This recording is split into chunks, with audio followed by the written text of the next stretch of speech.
Hello, Church of the Crossing. My name is James Roberts, and this is Lauren Miller. And we just want to take a moment to talk about our year-end offering. And we're so excited this year because our first $25,000 is going to start a food pantry. Here's what's going on in our area. Right around our church, we have over 500 families that are in need. We have 67 children that don't even have a home to go to every day. And then some information that we came across that just didn't sit well with us was that families from our neighborhoods are driving past our church to go get their needs taken care of from other entities or even churches. And Church at the Crossing, I just think that God is calling us to be the type of church that if you have a need and you're around us, you come to us.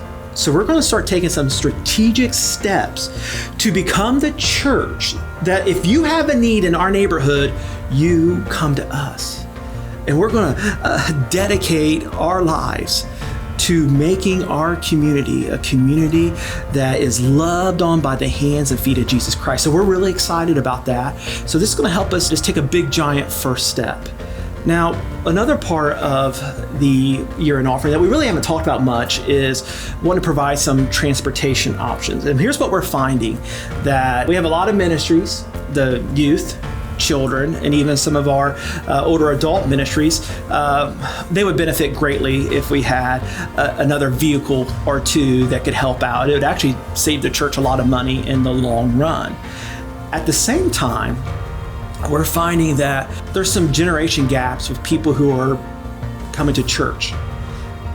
We have now hit a point where we actually need to go out and reach children and maybe even pick up children, because if we don't do it, they're not going to hear about Jesus Christ.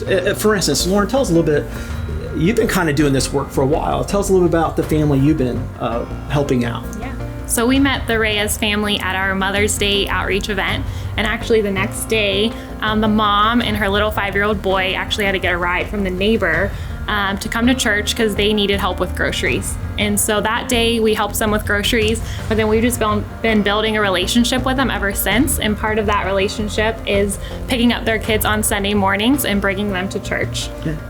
And I know that a lot of you grew up back in the day where this was a common thing that the church did, that the churches went out and reached their neighborhood. And I have a hunch that we're coming upon this season again, that there's a whole generation that doesn't know Christ, and they're not going to come to church unless we go get them and introduce them to Christ. And we also know that people don't, statistically, very few people come to Christ after 18.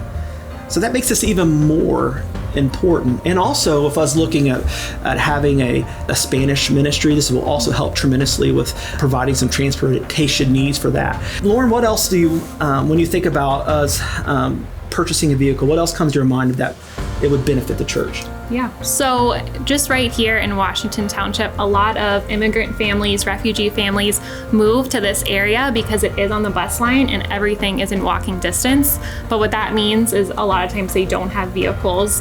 Just like the family we were talking about, there's dozens of more families just like them in their neighborhood that want to come to church, and I can only fit 4 in my car. Right. And I know a few of you have helped me bring more a couple of times, but really having these vehicles would mobilize us to reach more families. And even when we get the food pantry started, there might be times where we need to pick up families to get a ride to the food pantry. It's just bottom line, church.